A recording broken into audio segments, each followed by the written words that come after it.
Okay, so I don't know what this is. It's pretty safe to say next to no one was expecting this. And a lot of people I know are going to be saying this isn't what we meant when we said we want more Star Wars games. But Star Wars Hunters. Guys, what do you think? This is a new Star Wars game that just got announced that's releasing this year in 2021. I've scoured the internet for every detail there is to know about this game, and I'm going to present all of that information to you today and try and answer a question I'm sure lots of you are wondering. What even is Star Wars Hunters?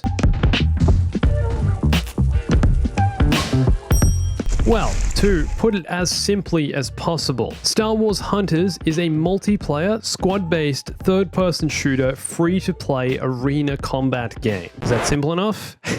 It's being developed for the Nintendo Switch, as well as Android and Apple iOS. So, is it a mobile game you can play on the Switch, or a larger Switch game you can play on mobile? Either way, it's going to be a more casual game. Currently, at the time of making this video, we have no gameplay footage, but only this subtle teaser trailer. So, looking here, we're in some sandy location with a bunch of graffiti on the walls. There's a drawing of Jawa, and then holograms. Some random red lightsaber-wielding character, perhaps an Inquisitor, a heavy trooper, a Mandalorian, and a Wookiee. And then the door opens to a large battle, which looks something like the Battle of Geonosis. So, is this what they meant when they said arena combat? It's basically going to be the Battle of Geonosis in the Petronaki Arena in squads, and you play in third person, something like that. But wait, who is even making this game? Hey everyone, it's Andrew.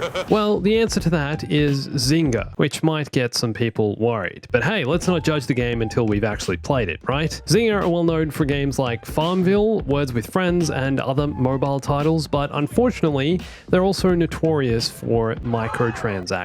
The big no-no. I mean, what would mobile gaming be nowadays without microtransactions? Not that this is exclusively a mobile game. Remember, releasing on Nintendo Switch, and Nintendo are also promoting the game on their social platforms, so it's the real deal, and that gives me hope that it won't just be a cash grab. But the game is free to play, so there's definitely going to be some form of microtransactions in the game. Let's just hope they're purely cosmetic and nothing that involves the words pay to win. So, because this falls into the mobile game category, this game exists outside of EA's exclusive deal with Disney to make Star Wars games. That's only for AAA games as far as I know, like big console games, and that's why this game is releasing this year and not after 2023 when EA's exclusive deal expires. Now, in 2018, Zynga announced a multi-year licensing agreement with Disney to develop and publish a new mobile game in the Star Wars universe. They came out with a statement saying, "We're very proud and excited that our team at Boss Alien will help lead that charge." So the game's been in development for about 3 years, and it's likely the game will have a live service with content updates as we go down the track. The fact it's coming to the Switch means it will hopefully stay around for quite a while as well. What happens with most Star Wars mobile games of the past decade is once they lose their player base and become less popular,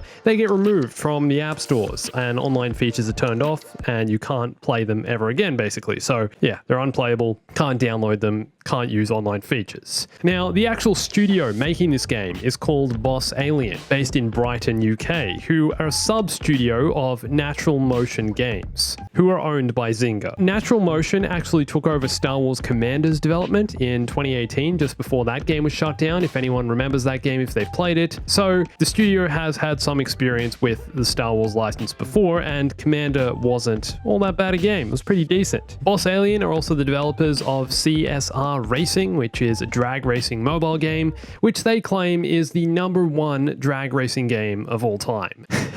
Not sure what they're basing this on, whether it's downloads or a community feedback or who knows, but the game gets a 4.5 on the App Store, so it seems like people enjoy it and it seems like they know what they're doing. So let's hope they can apply that stuff to the Star Wars license and apply it to their new Star Wars game. Alright, so back to Star Wars. If you've ever dreamed of competing in a galactic arena, the roar of the crowd in your ears, a new Star Wars game promises to capture that spirit with all new characters and Star Wars inspired locations. So So interesting. It's basically Star Wars Gladiator, but with all new characters and new locations.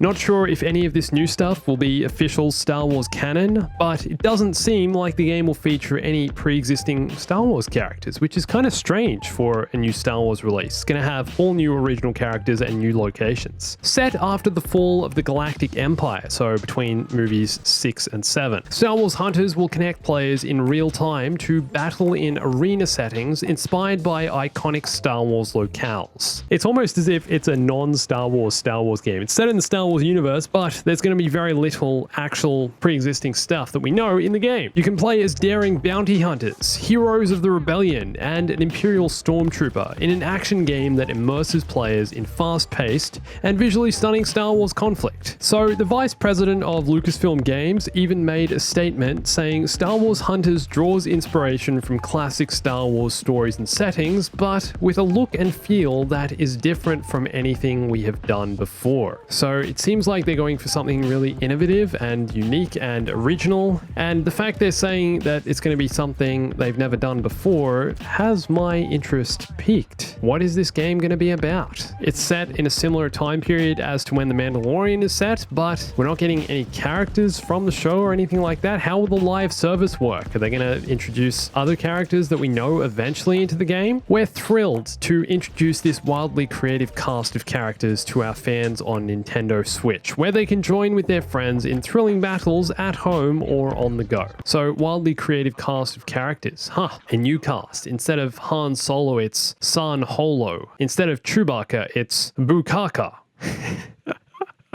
So like I said, this really isn't the Star Wars game anyone was expecting, and with Zynga's track record of microtransactions in games, I just hope this doesn't suffer the same typical mobile game fate. The fact it's being brought to the Switch, I think, is a real positive though. It's a real good thing to take away from this. The Switch definitely deserves more Star Wars games, even though it's got the greatest Star Wars game ever made in Star Wars Racer.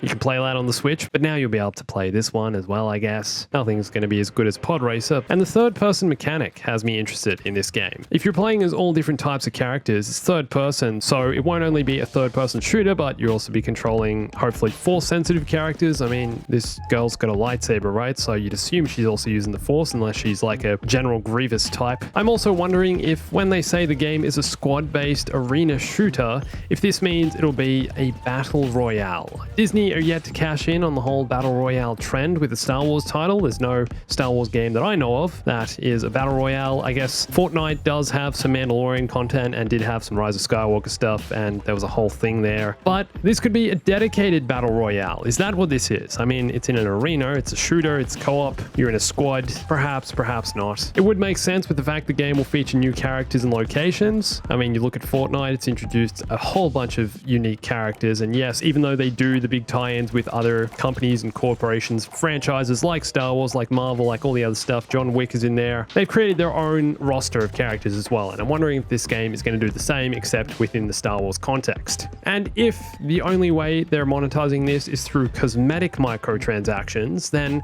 they'll want players spending money on different appearances and skins and weapons and everything. So I'm feeling optimistic, but also cautious. Honestly, I've always said more Star Wars games is always a good thing, and it is cool to see they're doing something different, even if it's not something we were expecting. But I'd love to know what you guys think. Will this be any good? Will it be more than just a mobile game? How is this going to work? What's it going to be about? Let me know in the comments. And for more on the latest in Star Wars gaming, you can watch one of these videos here, and I'm probably going to be covering more of Star Wars Hunters as we get closer to release and when we get more details. So to stay up to date with that, go follow me on Instagram, Twitter, and join my Discord, and I'll post stuff as soon as it happens, especially on Twitter. And thanks for watching this. My name's Andrew. I'll catch you soon. Stay bombastic.